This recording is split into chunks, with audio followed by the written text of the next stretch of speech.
केरल के रहने वाले आनंदू आजी ने ऐसे आरोप लगाए जिससे सोशल मीडिया पर बहुत ज्यादा चर्चा हो रही है। केरल के सॉफ्टवेयर इंजीनियर हैं आनंदू अजी, जिन्होंने अपनी जान ले ली।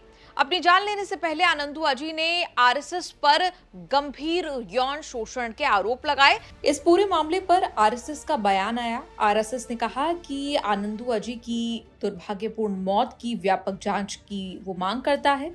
आनंदू अजी की इंस्टाग्राम पोस्ट उनकी मृत्यु के बाद अचानक सामने आई, जिसमें आरएसएस पर कुछ निराधार आरोप लगाए गए हैं, जिन्हें वो अपनी मौत का कारण बता रहे हैं। आरएसएस का दृढ़ मत है कि इस दुर्भाग्यपूर्ण घटना में संगठन को फंसाने का जानबूझकर और दुर्भावनापूर्ण प्रयास किया जा रहा है।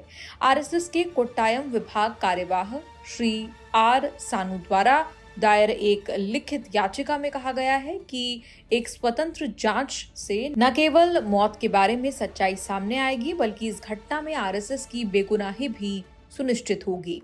बता दें, 26 साल के सॉफ्टवेयर इंजीनियर आनंदू अजी कोट्टायम के रहने वाले थे। उनका शव तिरुवनंतपुरम के थम्बानूर के एक लॉज से मिला।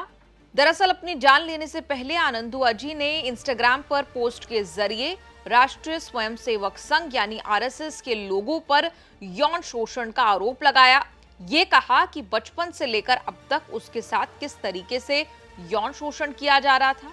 अपने नोट में युवक ने लिखा कि उसके माता पिता ने बचपन में उसे संघ की शाखा में डाल दिया था। यहाँ पड़ोसी एनएम ने 3 साल की उम्र में उसका शोषण किया था। इसके अलावा आरएसएस के आईटीसी और ओटीसी कैंपों में भी उसके साथ ऐसा ही हुआ। अब आनंदू अजी के इन तमाम आरोपों के बाद सोशल मीडिया पर कांग्रेस के हैंडल से लगातार ये खबर शेयर की जा रही है। प्रियंका गांधी ने खुद सोशल मीडिया पर यह खबर शेयर करते हुए लिखा। अपने नोट में आनंदू अजी ने लिखा है कि उसे आरएसएस के कई सदस्यों ने बार बार यौन शोषण का शिकार बनाया। उसने साफ तौर पर कहा कि वो अकेला नहीं था और आरएसएस शिविरों में ये कृत्य बड़े पैमाने पर हो रहा है। अगर ये सच है तो ये बेहद भयावह है। प्रियंका गांधी ने आगे कहा, आरएसएस के शिविरों में लाखों बच्चे और किशोर भाग लेते हैं। अगर ऐसे आरोप सच हैं तो ये सुरक्षा और नैतिक जिम्मेदारी का गंभीर सवाल है। प्रियंका ने आरएसएस नेतृत्व से तुरंत कार्रवाई करने की अपील करते हुए कहा कि आरएसएस के नेतृत्व को तुरंत इस पर जवाब देना चाहिए, उन्हें सच्चाई सामने लानी चाहिए। प्रियंका गांधी ने कहा, लड़कों के साथ यौन शोषण भी उतना ही व्यापक और भयावह है जितना लड़कियों के साथ होता है। इन अमानवीय अपराधों पर जो चुप्पी है उसे तोड़ना बेहद जरूरी है। आपको बता दें, आनंदू अजी ने जान लेने से पहले और क्या क्या आरोप लगाए, क्या कुछ अपने नोट में भी लिखा कि उसकी मौत की वजह कोई रिश्ता नहीं बल्कि एक गहरी चोट है। कुछ साल पहले ही उसे पता चला था कि उसे ऑब्सेसिव कंपल्सिव डिसऑर्डर यानी ओसीडी डायग्नोज हुआ था। ये बीमारी भी आरएसएस के लोगों के शोषण की वजह से हुई थी। आनंदू अजी ने बताया था कि उसे संघ से हमेशा दर्द मिला है। इसके बाद भी वो आज भी किसी से नाराज नहीं है, सिर्फ संगठन और वहां के कुछ व्यक्तियों। एनएम संघ का एक सक्रिय सदस्य था और मेरे साथ लगातार शोषण किया करता था। जब भी मैं कैंप में जाता मेरा शोषण किया जाता था। इसके साथ ही डंडों से कई बार पीटा भी गया। आनंदू अजी अपने नोट में भी लिखते हैं कि आरएसएस वालों से दोस्ती ना करें, भले पिता भाई या बेटा हो तो भी दूर रखें। मेरे पास सबूत नहीं है, लेकिन इस बात का सबूत मेरी जिंदगी ही है। आगे लिखा कि बचपन का ट्रॉमा कभी नहीं जाता, दुनिया का कोई बच्चा वैसा दर्द ना सहे। आपको बता दें, जो सोशल मीडिया पोस्ट का हम बार बार जिक्र कर रहे हैं वो आनंदू अजी यानी कि आईटी क्षेत्र में कार्यरत आनंदू अजी ने सोशल मीडिया पर अपने अंतिम पोस्ट में तमाम बातें और तमाम आरोप लगाए थे। आपको बता दें, कांग्रेस की तरफ से लगातार ट्वीट्स इस पर आ रहे हैं, पोस्ट आ रहे हैं। सुप्रिया सुरेश, कांग्रेस की सोशल मीडिया हेड, लिख रही हैं सोशल मीडिया पर कि आनंदू अजी केरल के थे, आईटी प्रोफेशनल थे, उन्होंने अपनी जान ली। अपनी फाइनल इंस्टा पोस्ट में लिखा कि आरएसएस के कई लोगों ने उनका बलात्कार किया।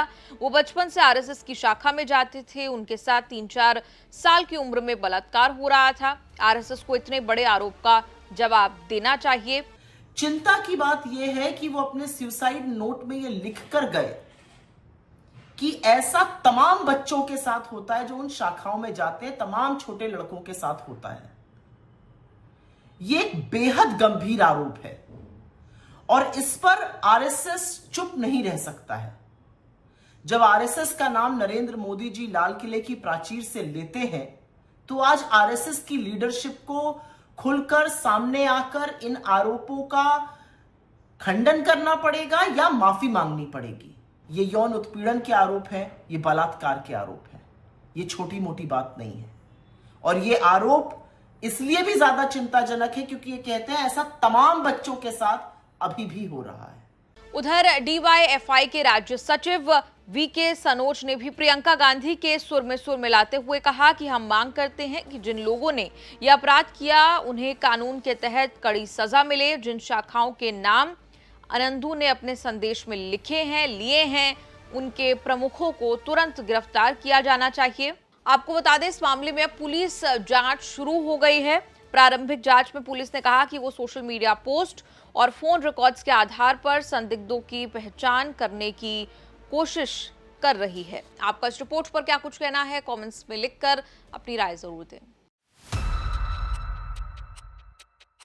कालांतर में बहुत सारे मुद्दों पर बहसें हुई हैं, बहुत सारे मुद्दों को विपक्ष ने उठाया है, लेकिन ब्रांड मोदी जो है वो ब्रांड मोदी है। उसके वजन में, उसकी लोकप्रियता में कोई कमी नहीं आती है। देखिए नीरज, युद्ध और युद्ध के समय जो भाषा का इस्तेमाल है वो बहुत इंपॉर्टेंट रोल प्ले करता है। अगर आप युद्धोन्माद को यहां पहुंचा देंगे और आपकी अगर टारगेट अचीवमेंट यहां होगा तो ये जो गैप है ये आपका लोकप्रिय बनाएगा। आज की तारीख में अगर आप जाके तमाम